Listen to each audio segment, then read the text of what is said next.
김현정의 뉴스 쇼.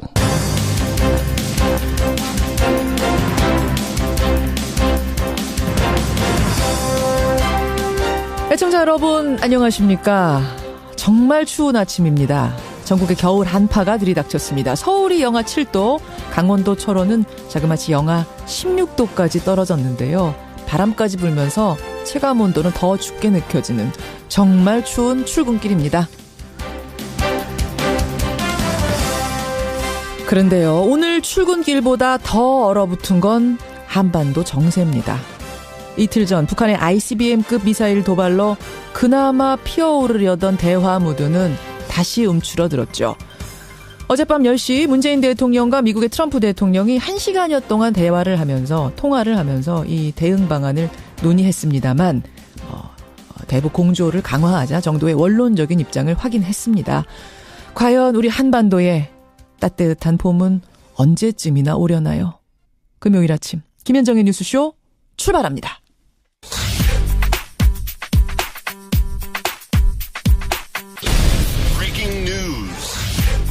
김현정의 뉴스쇼가 주목한 오늘의 포인트, 오늘은 민경남 프로듀서 나와 있습니다. 어서 오세요, 민 PD. 안녕하세요. 오늘 첫 번째 포인트, 한미 정상의 두 번째 통화부터 좀 봐야 될 것 같아요. 그렇습니다. 어젯밤 1시간여 통화가 있었는데요. 예. 주로 문재인 대통령의 발언 내용이 알려져 있습니다. 문 대통령은 북한 미사일이 진전된 모습을 보인 건 분명하다. 예. 하지만 대기권 재진입이나 핵탄두 소형화 등 핵심 기술 확보 여부는 불투명하다고 평가했습니다. 진전된 건 맞지만 핵심 기술까지는 확보됐는지는 모르겠다. 네, 이건 어떤 뜻이냐면 북한의 ICBM이 완성된 것은 아니다. 그러니까 북한에 대한 압박 과정에서 미국의 군사적 옵션을 행사하는 것은 피해야 한다는 입장으로 읽힙니다. 완곡하게 그렇게 표현을 한 거네요. 여기에 대해서 미국 트럼프 대통령 측의 반응은 뭐였습니까? 북한의 기술 수준 평가에 대해서 이견 제시는 없었습니다. 예. 다만 첨단 군사 자산의 획득을 통해 한국의 방위력 강화를 지지한다는 입장을 전한 것으로 알려져 있습니다. 그래요. 일단은 그러니까 중국의 협조를 강력하게 구하면서 한미일 공조의 틀 속에서 대북 압박을 통해 대화를 이끌어내자라는 이 기조, 이 전략은 계속 이어지는 거라고 봐야 되는 거죠? 그렇습니다. 예, 두 번째 통화 있었습니다. 다음 포인트는 뭔가요? 강원랜드 재수사 급물살입니다. 저희 뉴스쇼에서도 지난 9월에 강원랜드 내부 직원의 고발을 들은 적이 있지 않았습니까? 채용 문제가 심각했다는 거 여러분들도 느끼셨을 텐데 검찰 수사가 본격화되는군요. 네, 최응집 전 강원랜드 사장이 어젯밤에 구속됐습니다. 강원랜드에 재직 중이던 2012년, 2013년 강원랜드 교육생 선발 과정에서 국회의원, 지역 유력 인사 등의 채용 청탁을 받아서 면접 점수 조작을 지시했는지 등의 혐의를 받고 있습니다. 그러니까 지금까지 언론 보도를 통해서 수많이 나왔던 그 제보가 바로 이 최흥집 전 사장 때였는데 그렇습니다. 그 사장이 드디어 체포가 된 거군요. 구속이 된 거군요. 네. 또 자유한국당 염동열 의원의 지역 보좌관인 박모 씨도 구속이 됐는데요. 예. 이 부분은 그러니까 채용 청탁을 한 당사자들에 대해서도 직접 수사를 예고하는 것이라고 볼 수 있습니다. 그러네요. 현역 의원을 포함한 50여 명에 대해 줄소환이 이루어질 거라는 관측도 나오고 있습니다. 이번 수사가 여러분 재수사입니다. 이미 한 차례 작년에 있었는데 제대로 못했다는 얘기예요. 네. 이번에는 과연 제대로 이루어질지 지켜보겠습니다. 다음 포인트요. 발리 구조작전입니다. 발리 아공 화산이 분할을 시작하면서 우리 국민들 발이 묶여 있었는데 드디어 전세기 타고 귀국 길에 올랐어요? 네네. 어젯밤 10시 30분에 우리 국민 179명이 특별기편으로 한번 귀국을 했고요. 네, 오늘 중에 700여 명의 국민이 특별전세기와 전기편 등을 이용해서 귀국길에 오를 것으로 보입니다. 지금 수송작전이 진행 중 이렇게 보면 되는군요. 그렇습니다. 예. 특별전세기의 경우에 외교부가 운영을 주관하고 있는데 공짜는 아닙니다. 공짜인지 아닌지 궁금해하는 분들도 더러 계시더라고요. 그렇습니다. 공짜 아니고요. 네네. 네. 탑승객들에게 적정 수준의 비용을 청구하게 된다고 합니다. 그래요. 무사히들 돌아오게 돼서 다행입니다. 마지막 포인트 하나만 더 보죠. 네, 오늘 밤 2018 러시아 월드컵에 조추점이 있습니다. 예. 네, 세계 랭킹으로 따졌을 때 우리나라는 월드컵 본선에 진출한 32개국 중에 31등입니다. 쉽지 않은 본선 무대가 될 것 같습니다만 경우의 수라는 게 있죠. 그렇죠. 비교적 손쉬운 상대들이 같은 조에 배정되길 기도해 봅니다. 행운의 조에 들기를. 예, 오늘 마지막 조추첨 소식까지 전해드리겠습니다. 민경남 프로듀서 수고하셨습니다. 감사합니다. 저희들한테 그런 환자가 여기 150여 명이 있습니다. 중증외상센터는 분명히 말씀드릴 수 있는 건 대한민국에선 지속 가능성이 없습니다. 최근 외상센터 문제를 해결해달라는 청와대 청원이 20만 명을 넘어서자 복지부가 또 대책 마련에 고심 중인데 안팎의 불씨는 여전합니다. 모든 한국인들이 이 의사만 바라보고 있다. 예, 귀순한 북한 병사가 의식을 회복하던 날 워싱턴 포스트가 이런 제목의 기사를 냈습니다. 수술을 집도한 아주대병원 권역의상센터 이국종 교수를 두고 한 얘기인데요. 이 귀순 병사의 치료를 계기로 권역의상센터의 열악한 환경이 세상에 알려지면서 이 현장을 그동안 묵묵히 지켜온 이국종 센터장이 더욱 화제가 되기도 했죠. 이 중증외상센터 지원을 강화해달라는 청와대 국민청원에는요, 지금 24만 명이 넘게 서명을 하고 있습니다. 이국종 교수의 생각은 어떨까요? 오늘 직접 만나보겠습니다. 아주대병원 권역외상센터장 이국종 교수 연결을 해보죠. 이국종 센터장님 안녕하세요. 네, 안녕하세요. 저는 귀순병사가 일반실로 가고 나서 조금은 여유가 생기셨는가 보다 했는데 여전히 많이 바쁘세요. 다른 환자분들도 많으시니까요.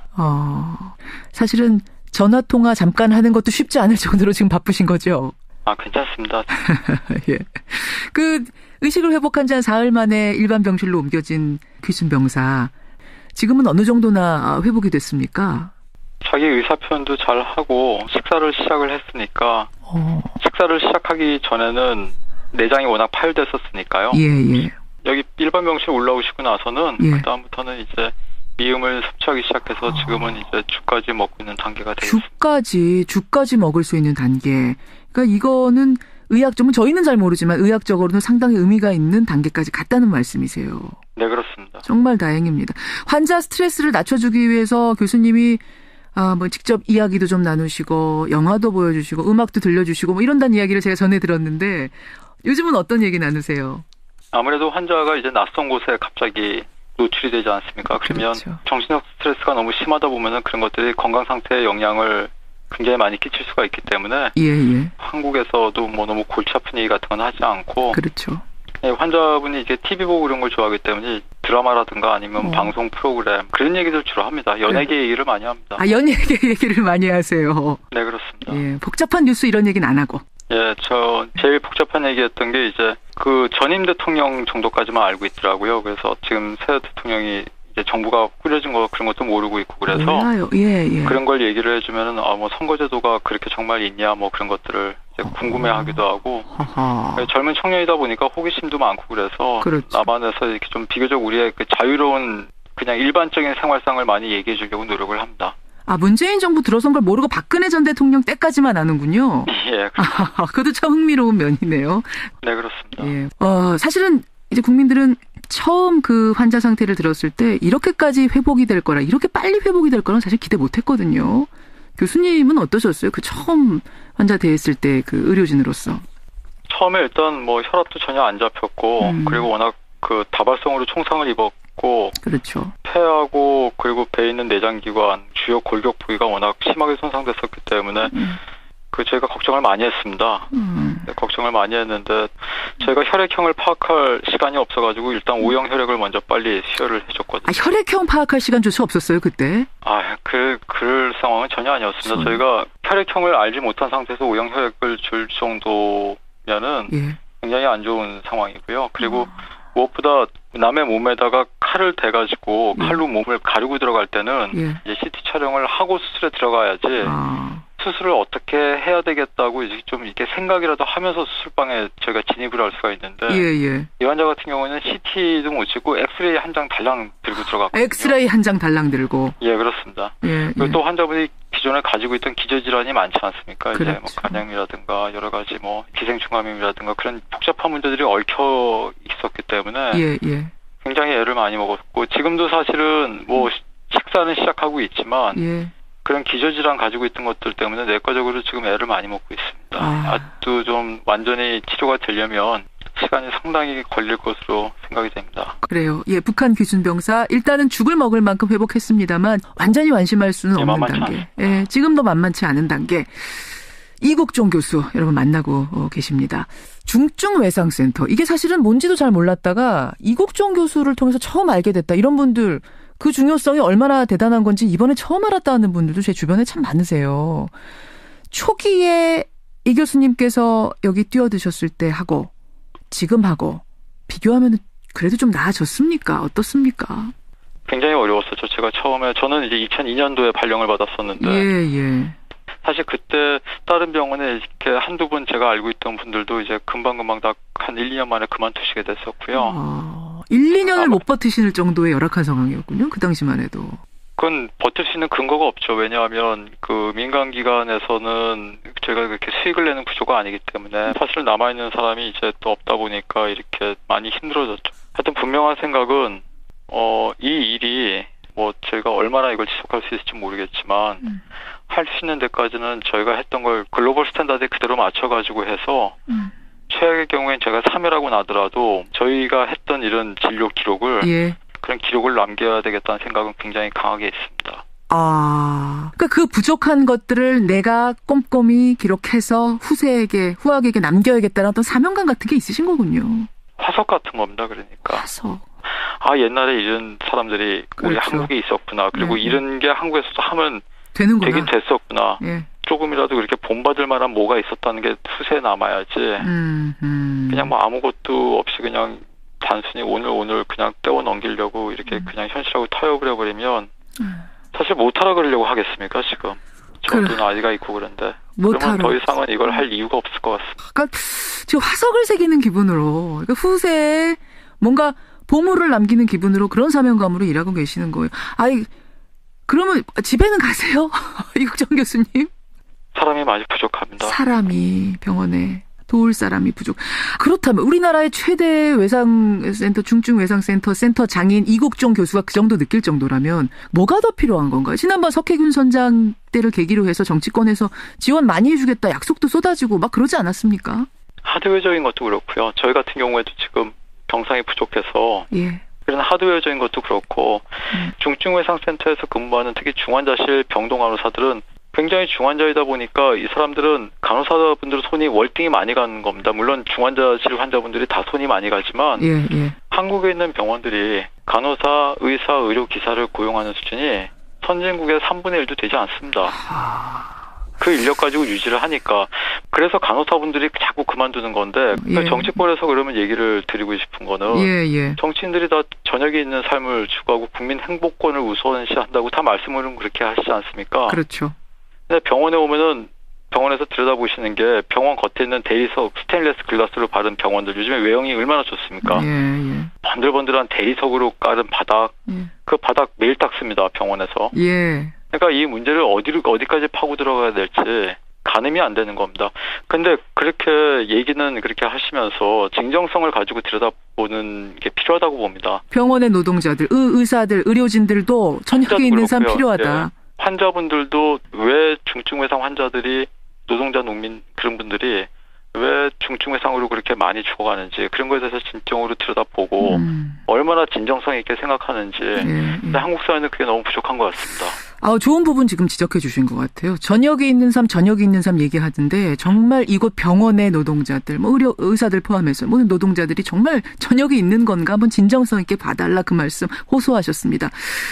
저희 청취자들한테도요, 이 교수님 개인적인 궁금증이 상당히 많이 문자로 접수가 됐습니다. 우선 제일 많이들 궁금해하시는 게 건강 괜찮으세요? 이 교수님 건강은 괜찮으세요? 그냥 지냅니다. 그냥 잘 지냅니다. 괜찮습니다.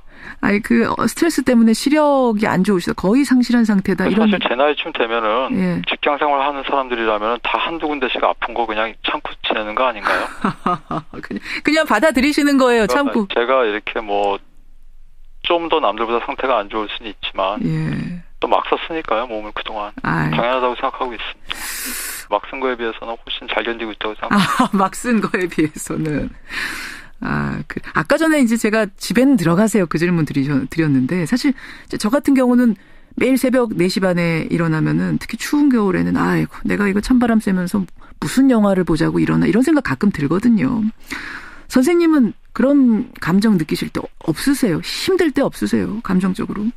사실 직장에 출근하기 굉장히 싫은 거는 직장인들이면 아마 다 마찬가지일 겁니다. 근데 분명한 거는 누구도 저한테 강요해서 뭐 누가 저한테 총을 겨누고 이 일을 안 하면 뭐 쏘겠다든가 그런 게 아니지 않습니까? 그렇죠. 저뿐만 아니라 그건 저희 지금 중증외상센터에서 근무하는 300명 직원 모두도 다 인사발령을 받아서 온 게 아니라 자기가 자원해서 여기 온 사람들이기 때문에 물론 자원해서 왔더라도 정말 뭐 하루도 못 견디고 그만두시는 분들도 있고 간호사분들이 사중률이 극도로 심해서 뭐 35%가 막 넘어가고 그러지만 예.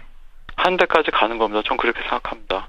자기가 버틸 수 있는 데까지 버티는 거고 뭐 그걸 특별하다고 생각하지는 않습니다. 그러시군요.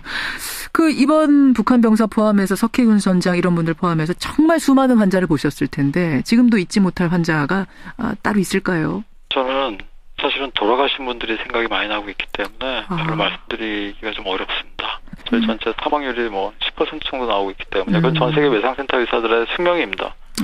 사망률 10%에서 15% 정도는 안고 가야 됩니다. 왜냐하면 저희가 그걸 겁을 내면 예. 가망이 없는 환자는 받지 말아야 되거든요. 사실은 제정신 가지고 의사도 사람인데 그런 사람들한테 몸에 칼을 대가지고 해체해가면서 들어가는 게 쉽지 않습니다. 그렇죠. 그렇죠. 예. 거기다 저희가 해체하는 순간 피가 품어져 올라오거든요. 예, 예. 다 그 피를 뒤집어 쓰면서 수술을 해야 되는데 그런데 분명한 거는 그런 상황에서도 저희가 그런 안 될 가능성을 보는 게 아니라 1%라도 가능성이 있으면 무조건 열고 들어가야 되는 게 이 외상외과 의사들의 숙명 그리고 외상센터에서 근무하는 모든 의료진의 숙명 같은 거기 때문에 저희가 거기서 물러서면 안 됩니다. 어떻게든지 끝까지 정말 있는 힘을 다해야 되는데 그러다 보면은 당연히 높은 사망률은 저희가 안고 가야 됩니다. 그렇게 된 환자분들 중에서 죽을 힘을 다해서 수술하고 밤새 수술하고 그리고 한 2달, 석 달 동안 중환자실에서 버텨가지고 거의 다 좋아졌다. 이제 일반 병실 가도 되겠다 싶을 정도로 해서 약간 마음을 놓고 있는 환자가 있는데 그런 환자들이 갑자기 엉뚱한 합병증이 발생하면서 갑자기 피가 뿜어져 나오면서 돌아가시거나 생명을 잃어갈 때 그땐 정말 미칠 것 같습니다. 정말 괴롭습니다. 그럴 땐. 그런 환자분 한 분 한 분이 다 남습니다. 머리에. 잊혀지지 않아요. 그런 분들일수록. 네. 그렇습니다. 정말 죽을 힘을 다해서 살린다? 라는 그 표현이 어떤 심정일지 이게 와 닿는데요. 이번에도 그러셨죠. 이번에 규순병사를 살리는 과정도 참 죽을 힘을 다해서 살리는 고통스러운 과정이었는데 특히 이번에 더 좀 고통스러우셨을 것 같은 게 마음고생도 좀 하셨어요. 논란도 좀 겪으셨어요. 그 폭풍이 이제 좀 지나가고 잠잠해지고 돌아볼 때 소외랄까요? 어떠세요? 저는 사실 병원 안에만 있었기 때문에 잘 모르겠습니다. 그 의원분도 환자를 생각하는 마음에서 그런 말을 했다라고 하시고 뭐 이국정 교수 말씀할 것도 없이 당연히 환자를 생각하는 마음이었고 의견이 어긋났던 것 같아요. 혹시라도 한번 만나서 좀 두 분 허심탄회하게 말씀이라도 나눠볼 생각 있으십니까? 저는 그 의원님께서 평소에 글도 다 굉장히 잘 쓰시고 맞습니다. 정론 직필을 하시는 굉장한 아주 식견을 갖추신 전문가로 제가 그냥 알고 있습니다. 저는 그래서 그분이 그 의원이 되신 줄 모르고 있었거든요. 근데 분명한 거는 그 의원님이 소속된 정당을 지지하는 사람들은 그 정당은 블루칼라 계층의 분들이 지지하는 그런 정당이고 그런 분들의 지지를 지금 안고 유지되고 있는 정당이고 저는 바로 그 정당을 지지하는 사람들이 흘리는 피를 막아내고 있는 사람입니다. 그러네요. 그러니까 저는 특별한 다른 느낌이 있는 게 아니라 좀 안타깝습니다. 저도 안타깝습니다. 그냥 안타까운 상황이기 때문에 두 분이 좀 만나서 이 오해들을 풀고 가면 어떨까. 김종대 의원은 만나서 이야기 나누고 뭐 사과하고 이러고 싶다는 의사를 표현하셨거든요. 어떠세요? 저도 해군에서 일을 많이 하기 때문에 그러셨다면서요. 군 관계에 있는 저 같은 사람들은 사실 그분은 이렇게 굉장히 큰 오피니언 리더 중에 한 분입니다. 그냥 일반 그냥 의원님 많은 의원님들 중에 한 분이 아니고 그렇죠.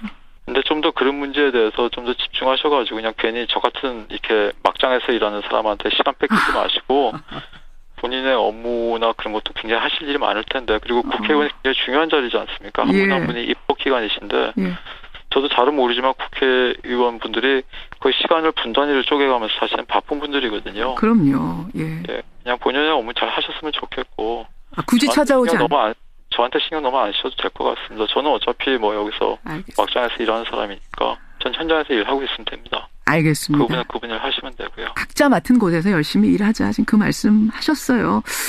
근데 지금 오늘 이제 우리 의료 시스템의 문제점, 권역외상센터의 힘든 점들 여러 가지를 토로하셨는데 이런 의료 시스템을 개선하기 위해서, 좀 발전시키기 위해서 혹시 정치권에서 좀 들어와서 일해달라 이런 러브콜은 안 받아보셨습니까? 그런 생각은 안 해보셨어요? 저는 정책을 만들지 않습니다. 저희 같은 사람들은 그 의료 시스템 말단에서 실제 그걸 수행하는 말단 조직에 있는 사람이지 전 정책을 만들지 않습니다. 제가 아는 굉장히 훌륭한 정치인들이 많이 계십니다. 저는 그런 분들을 그저 도와드릴 뿐이지 예. 제가 뭐 주제넘게 감히 나서서 뭐 그런 생각은 단 한 번도 해본 적 없습니다. 아마 이 제일 중요한 질문이 마지막 질문이 될 것 같은데요. 이국종, 인간 이국종의 꿈? 어떤 꿈 꾸세요? 사실은 저한테 주어진 시간이 그렇게 많은 것 같지는 않습니다. 그래서 분명히 말씀드릴 수 있는 건 이 외상센터를 맡고 있는 한은 예. 글로벌 스탠다드 진료 지침에 맞춰서 정말 벗어나지 않게 예. 운영될 수 있도록 아예 안 하면 안 했지 거기서 벗어나가지고 적당히 타협하면서 가지는 않으려고 노력을 할 거고요. 타협하지 않겠다. 개인적으로는 제 손끝에서 이렇게 치료되는 환자분들이 잘못되지 않고 예. 그러니까 큰 의료사고 없이 잘 맞춰질 수 있으면 좋겠습니다. 그렇게 시간이 많이 남지 않았거든요, 전. 왜 이렇게 시간이 자꾸 안 남았다 그러세요? 아직 젊으신데. 외과 의사들은 그렇게 의사 수명이 길지 않습니다. 그래서 네. 의사로서의 나의 수명. 노동을 하는 직업이기 때문에 맞아요. 예. 체력적인 거나 아니면 하드웨어가 저희가 고장이 나게 되면 한계가 있죠. 예, 저희는 금방 한계를 드러내게 됩니다. 그건 잘 알고 있습니다. 체력 잘 챙기시고요. 이국종 교수님. 근데 안 웃으세요? 원래 전혀 안 웃으세요? 뭐 그렇게 웃을 일이 많지 않습니다. 지금 청취자 질문도 들어옵니다만 웃으시는 모습 한 번도 못 봤다 이러세요. 사실은 계속 긴장의 끈을 놓치면 안 되기 때문에 그래서 이렇게 주름살도 많이 져있고 그렇습니다. 저는요 이국종 교수 이 꿈꾸시는 것들이 다 잘 이루어져서 좀 언젠가 활짝 웃는 웃음소리 시원하게 한번 들었으면 좋겠는데요, 방송에서. 하여튼 감사합니다. 예, 응원하겠습니다. 저뿐만 아니고요. 많은 국민들이 응원 보내고 있다는 거 잊지 마시고요. 환자들 최전선에 있는, 생명의 최전선에 있는 그 환자들, 지금 그 사명감으로 좀 부담스러우시더라도 끝까지 살려주시는 그 일 열심히 해주시기를 부탁드리겠습니다. 오늘 귀한 시간, 정말 귀한 시간 고맙습니다. 정말 감사합니다. 예, 힘내십시오, 교수님. 힘내십시오. 예, 고맙습니다. 아주대학병원 권역외상센터의 센터장이죠. 이국종 교수였습니다. 백길종님, 제2의 이국종, 제3의 이국종이 나오길 바랍니다 하셨고, 주영희님은 외상센터 자체만의 문제가 아니라 외과의사의 숫자, 그 외과의사 수 자체가 늘어야 한다. 근본적인 우리 의료체계가 단단해지는 계기가 됐으면 좋겠다는 아주 좋은 부분 지적을 해주셨습니다. 오늘 행간을 쉬나요? 물어오셨는데요. 이국종 교수가 근래 들어서 라디오 첫 인터뷰입니다. 예, 뉴스쇼 청취자들을 위해서 상당히 바쁜 시간을 내줬기 때문에 오늘 김성환 씨 따뜻한 아랫목에서 라디오 들으시라고 했습니다. 기다리셨던 분들 죄송하고요. 이국종 교수와 인터뷰를 좀 넉넉히 진행해봤습니다. 2부로 가죠.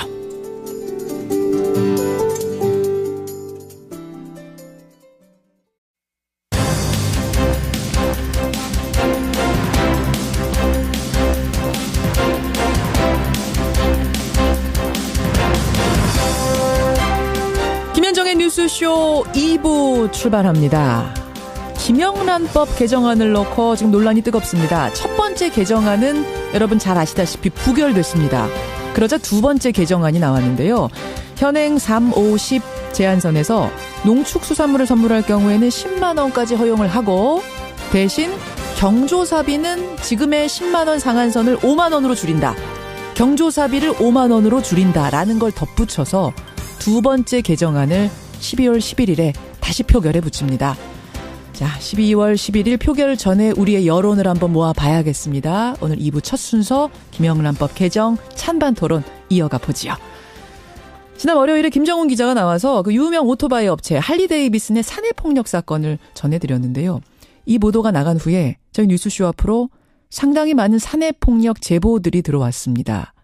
이 제보들을 모아서 오늘 훅뉴스에서는 이 사내폭력의 심각성 다시 한번 전해드리도록 하지요.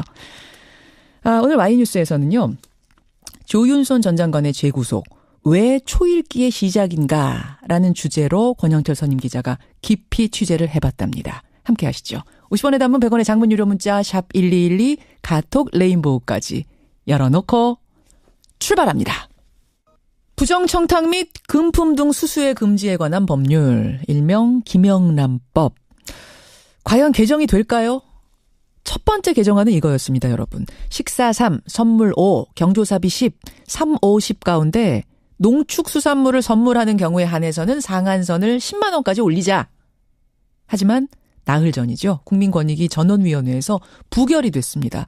일사부재리 원칙이 있기 때문에 같은 한 건을 두 번은 못 올립니다. 그러자 다시 수정안이 나왔습니다. 농축수산물 선물 비용 10만 원으로 높이는 동시에 경조사비는 5만 원으로 낮추자. 그러니까 이제부터 뭐 공무원, 교사, 언론인 이런 사람들이 결혼을 한다든지 상을 당하면 5만 원까지밖에 못 하는 겁니다. 예, 요런 안을 내놓은 거죠. 12월 11일에 이 안을 놓고 표결에 들어갑니다. 제일 중요한 건 국민 여론이죠. 여러분 의견입니다. 듣고 판단해 보시죠. 문자도 보내주십시오. 먼저 명지대학교 조동근 교수님 나와 계십니다. 교수님 안녕하세요. 네, 안녕하세요. 예, 네. 국민권익위의 자문위원이세요. 흥사단 투명사회운동본부 송준호 대표님. 대표님 안녕하세요. 예, 안녕하세요. 자, 먼저 송준호 대표님께 여쭙겠습니다. 이게 그러니까 논의의 시작이 된 거는 선물 5만 원. 여기에서 농축수산물한테까지 5만 원 선을 적용하다 보니까 우리 농가들이 너무 힘들다. 작년에 그 전 대비해서 이 계산을 해보니까 26%나 소비가 감소했더라. 우리 농가 숨통 좀 띄워주자라는 게 논의의 핵심이었는데 어떻게 보시는 겁니까? 두 가지 관점에서 저는 이 가격 상한선 논의가 이제 부적절하다고 보는데요. 지난 추석에서 이미 자리 잡아가고 있는 것이 청탁금지법이다. 그리고 또 국민권익위원회가 여러 차례 이제 밝혔듯이 전문기관에 지금 그 경제 영향이 어느 정도인가에 대해서 지금 그 용역을 주고 있는데 그 결과가 아직 안 나왔거든요. 그런데 왜 지금 갑자기 이 문제를 들고 나오는가 하는 것에 대해서 의아한 생각이고요. 예. 사실 우리 국민들의 정서는 그대로이다. 아니면 3, 50도 과하다. 이렇게 보고 있습니다. 예, 우리 국민들의 정서는 김영란법 찬성. 오히려 3, 50보다 더 강화하자. 이면이었지 늘리자는 쪽은 아닐 거라고 보시는 거예요. 자, 그래서 개정 반대란 말씀이시죠? 예, 그렇죠. 조동근 교수님 어떻게 생각하십니까? 농민 피해, 서민 경제 피해 이전에 국가가 개입하는 것 자체가 잘못된 겁니다. 사실요. 우리가 좀 정직해야 되는데 말이죠. 예. 대가성 관계없이 그저 일정 금액을 못 주게 하는 건데 사실 선의 증여 같은 것도 고려를 해야 되거든요. 그런데 구석구석 국가가 개입해서 심지어 경조사비까지 나라가 정하는 그게 좀 말이 된다고 생각합니까? 경조사비까지 나라가 정해선 되겠느냐? 이거는 말이 아니죠. 그러고 솔직히 보면 이렇게 해서 얼마나 투명해집니까? 잘못하면 말이죠. 우리가 좀 눈에 보이는 것만 이렇게 좀 붙들고 사실 본질을 놓치는 그런 게 있거든요. 그렇다면은 아주 법률 이론도 주지 못하게 하자고요. 그렇다면 이게 투명사를 가는 게 아니거든요. 문화로 접근해야 될 게 맞고요. 그건 처음부터 뇌물죄로 가는 게 맞습니다. 이거를. 뇌물죄로? 그러면 뇌물죄를 갖다 그대로 가야 되는데, 그러니까 대가성 없어도 일정 금액 못 주는 거 아니에요. 그런데 직무 관련성, 그 다음에 대가성 없이 왜 돈이 왔다 갔다 합니까? 따라서 뇌물죄로 충분히 갈 수 있는 건데 이거를 잘못하다 보니까 문화로 접근해야 될 거를 국가가 들어간 거예요, 사실요. 그러니까 첫 단추를 잘못 깨다 보니까 점점 명분론에 빠져드는 거예요. 3, 50 과하다? 그 사실 그게 뭡니까? 그거는 어떻게 보면 국민의 개인의 선택이에요. 경조사비나 선배한테 10만 원 주겠다는데 왜 그걸 5만 원으로 막습니까? 나는 저 선배한테 10만 원 주고 싶은데 그걸 왜 5만 원으로 막느냐? 아니, 국가가 왜 무슨 권익으로 무슨 권력으로 도대체 그걸 막냐 그런 얘기예요. 알겠습니다. 말하면 네네. 예, 송 대표님 어떻게 생각하세요? 지금 말씀은 우리가 국가가 이제 개입한다 그랬는데 이 법은 공직자에 한정된 법이고요. 그다음에 국가가 왜 도로교통 속도 제한을 왜 합니까? 잠깐만요. 공직자뿐만 아니라 여기 이제 언론인도 들어가고. 아니, 당연히 교사까지 포함되는. 언론인이나 또 학교에 이제 사립학교 종사자들의 경우에는 헌법재판소에서 이미 일반 공공기관보다도 못지않게, 그러니까 사실은 더 이상의 공공성을 가지고 있죠, 사실은. 넓은 의미의 공동선을 위한 조치인 거라고 봅니다. 그런데 이어가시죠, 말씀을. 그래서 현재의 이런 청탁금지법의 과잉입법이라든가 뭐 이런 것은 적절한 그런 표현이 아니다. 우리가 우리 모든 사회를 위해서 교통질서가 잘 지켜지듯이 우리가 투명 사회를 위해서 깨끗하고 정의로운 그런 사회가 되기 위해서 이렇게 이제 정해주신 거죠. 공동선을 위해서 이 정도의 국가 개입은 용납할 수 있는 거다. 국민들이 합의할 수 있는 문제 아니냐 이런 말씀이신 거죠? 송 교수님. 공동선을 위해서 이 정도는 국민들이 다 지금 합의한 거 아니냐 이런 말씀이시거든요. 그렇죠. 지난번에 1주년 맞아가지고 연구 기관에서 조사한 바에 보면 국민들의 85%라고 하는 숫자가 압도적으로 지금 이 법을 찬성하고 있습니다. 그렇죠. 그렇죠. 자, 조 교수님.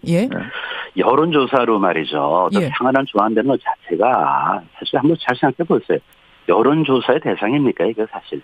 어떻게 보면 외피를 그렇게 입히는 게 아니죠. 보면은 이게 자칫하면 명분사회로 갑니다. 명분사회로. 그리고 지금 이게 상한은 뭐냐면은 350인데 우리가 3만 원 몇 개 먹는 게 아니에요, 사실이요. 그러니까 3만 원 반드시 대접해야 되는데 이렇게 오도가 되고 있고 10만 원 반드시 해야 돼. 그게 아니거든요. 그러니까 솔직히 모든 점에서 개인의 자율, 선택 이것이 먼저 가야 됩니다.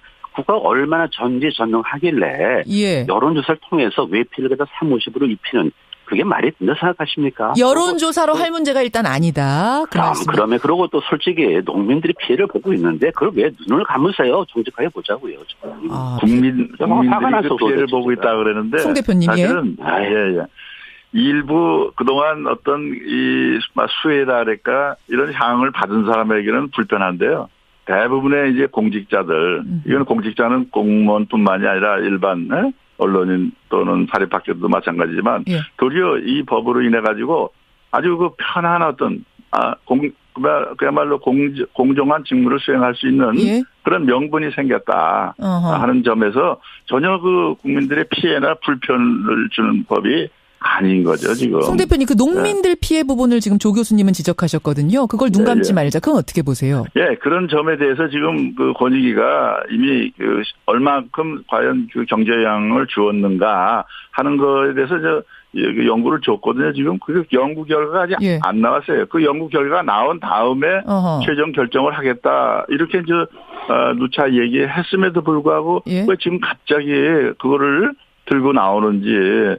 그러면 지금 나와 있는 데이터 하나는 뭐냐면 2016년에 그러니까 작년에 조사를 해보니까 작년 대비해서 올설을 보니까 추석이군요. 보니까 26%가 감소했더라. 이게 지금 근거 자료로 나온 겁니다. 이 정도 갖고는 불충분하다고 생각하세요? 개정하기에. 그렇죠. 그건 불충분하죠. 전문적인 과학적 연구 결과가 지금 진행되고 있는 마당이거든요, 지금. 그러면 피해가 어느 정도 있는 게 그 용역 결과 확인이 되면 그때는 바꿔도 된다고 보시는 겁니까?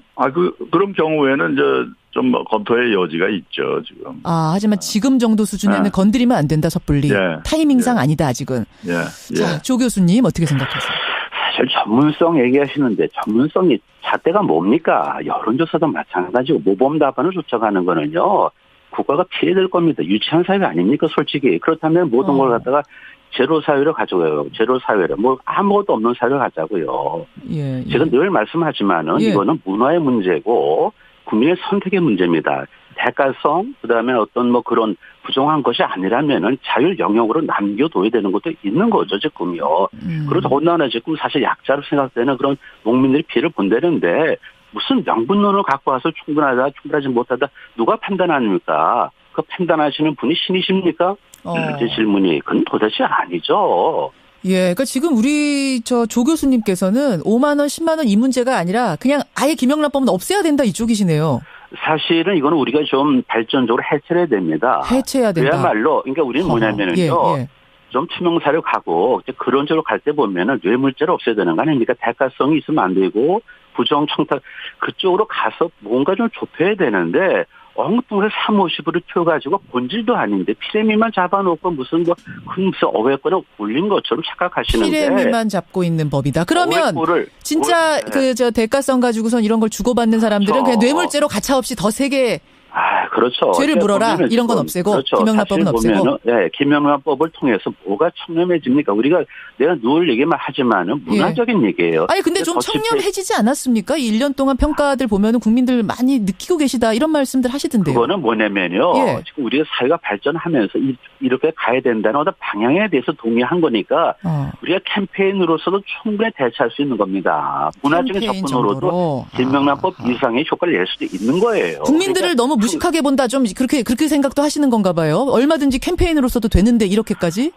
사실은 그런 측면도 있죠. 국민들에 대해서 조금 더 좀 존중을 한다면은 그 좀 시간이 걸린다면은 근원적인 어떤 설득과 호소 합의를 이끌어야 되는데 섣불리 법을 갖다 들이댄 것. 네? 마치 내가 신인 것처럼 350이 절대 선인 것처럼 이거는 잘못된 거죠. 알겠습니다. 송 대표님 어떻게 보세요? 예, 지금 사실 1년 정도 지났는데, 우리 사회가 지금 많이 변모하고 있습니다. 지금, 건전한 우리 회식 문화가 이루어지고 있고요. 회식 문화. 또 저녁에 있는 삶이 지금 시작됐고, 또 공직자의 선물 수수도 거의 지금 사라져가고 있는 상황이거든요. 그래서 다만 이제 여러 형태의 청탁이 또 있었지만 이것도 지금 거의 지금 조심스럽게 이렇게 하고 있는데 그런 점에서 지금 안착되어 가고 있는 과정 속에서 이런 문제를 다시 이렇게 드러내는 것은 하나의 찬물을 끼얹는 그런 상황이다. 이렇게 말씀드리겠습니다. 그럼 정리를 하자면 송 대표께서는 350 이거 건드리지 말아라 이 말씀이신 거죠? 그렇죠. 지금 다들 이것에 대해서 인식을 하고 지켜가고 있는 그러면 경조사비 문화로도 가능하지만 문화와 이 법과 이것이 병행이 되어질 때 우리 사회는 조금 더 좋은 사회로 다가갈 수 있는 거죠. 캠페인만으로는 안 될 것이다. 경조사비 10만 원을 5만 원으로 낮추는 거 이것도 건드리지 말아야 된다고 생각하세요? 이건 어떻게 보세요? 이미 공무원 행동강령에서 과거에 이제 5만 원 한도로 되어 있는데 청탁금지법에서 뭐 잘못한 게 있다 그러면 저는 10만 원으로 올려버린 거라고 생각해요. 그래서 이제 청렴한 어떤 문화를 위해서 우리 경조사 문화도 많이 바뀌어야 되는데 그런 점에서 5만 원으로 하향 조정하는 것은 저는 바람직하다고 그건 찬성. 봐요. 다만 이제 그걸 꼼수로 해가지고 다른 것을 올리기 위한 그런 수단이어서는 안 된다. 송 대표님은 그러니까 오히려 355 요렇게 개정하는 거면 내가 찬성하겠다. 하지만 농축수산물을 10만 원으로 올리면서 경조사비 낮춘다는 요거 하려면은 아예 건드리지 말아라 이 말씀이시네요. 그렇죠. 알겠습니다. 경제가 활성되려면 이런 마케팅 노력이라든가 또 팔릴 수 있도록 그렇게 해야 되는데 그렇지 않고 도리어 그냥 그런 인위적인 어떤 그걸 해서 과연 경제가 나아질 알겠습니다. 것인가. 그건 어렵죠. 조 교수님은 이 경조사비 15고 뭐고 하여튼 다 없애자 이쪽이신 거예요. 그러니까 사실은 없애는 게 맞고요. 그리고 350을 갖다 35로 낮추자. 이게 무슨 퍼즐 게임도 아니고. 퍼즐 게임. 그거 사실 그렇게 보지 마시라고요. 지금 숫자로 세상을 대단합니다. 그러면은 지금 현재 호텔 결혼식 일반화돼 있는데 그렇지 않습니까? 그런데 우리가 호텔 결혼식 하면서 5만 원으로 사실 부족할 거예요. 그렇다면 호텔 결혼식을 금지시키세요. 근원적으로. 그러면 말이 되는 얘기를 하셔야죠. 도대체. 50을 갖다 35로 낮추면 그것이 눈 가리고 아웅하는 거지. 경조사비를 내가 선택하는데 국가가 왜 개입하냐 그런 얘기예요. 도대체. 그렇군요. 그러니까 그러면 아예 공무원들은 결혼식장도 비싼 데는 할 수 없다. 처음부터 금품 수수, 대가성 이런 쪽을 갖다 부정한 거 청탁 금지 및 이해 충돌 방지법으로 갔어야 되는 거죠. 이거를 윤리적인 어떤 잣대를 갖다 집어넣다 보니까 법도 아니고 문화도 아니고 이걸 인정하면 바로 고쳐야 되는데 그것도 안 하고 끝까지 버티잖아요. 사실 말이죠. 35, 350 그게 뭐가 차이가 납니까 도대체. 국가가 필요 없이 개인의 삶에 들어와서 개입하는 것 자체는 본질은 변하지 않았잖아요. 자, 여기서 청취자들이 좀 헷갈리실 수 있는데 조 교수님께서 그러니까 이 뇌물을 주고받는 문화 자체에 찬성하거나 이런 분이 전혀 아니고 죄는 그러니까 오히려 더 엄격하게 물어라. 하지만 제가 말씀드리는 거는요. 대가성, 직무 관련성 관련된 처벌, 뇌물죄를 갖다 강화시키고 이해 충돌 방지를 위해서 좁혔어야 되는 건데 이걸 너무 넓히고 문화 영역에 대해서 법이 들어오다 보니까 좀 뒤죽박죽이 된 거예요. 지금. 그리고 농민들이 지금 굉장히 좀 아파하고 고통스러워하는데 무슨 마케팅 얘기가 나오질 않나. 그리고 지금 결혼 경조사 사실 내가 정하는 걸 국가가 왜 정합니까 도대체. 말이 되는 겁니까 이게. 알겠습니다. 한번 생각해보자. 그러니까 우리가 원칙적으로 아무것도 하지 말자고요. 경조사 0. 얼마나 좋아요. 선물 0. 식사 0. 그렇게 하시라고요 지금. 자, 여러분. 세상에 도대체 접근을 전부 다 잘못했고 인정됐으면 그걸 갖다 바로 수용하는 게 유연한 사회예요. 유연한. 알겠습니다. 플렉시블한. 조 교수님 어떤 말씀이신지 아마 지금 청취자들이 충분히 이해하셨을 것 같습니다. 두 분의 논리가 오늘 분명하게 전달이 됐고 지금 청취자 문자 굉장히 많이 들어옵니다. 여러분들 의견 부지런히 주십시오. 저 여기까지 오늘 짧은 토론 마무리하겠습니다. 여러분 12월 11일 그러니까 다다음 주군요. 월요일에 이 투표가 다시 있습니다. 두 번째 표결 어떤 결론이 나오는 게 옳을지 한번 지금 생각해 보시죠. 두 분 귀한 시간 고맙습니다. 예, 감사합니다. 명지대학교 경제학과 조동근 교수 그리고 흥사단 투명사회운동본부 송준호 상임대표였습니다.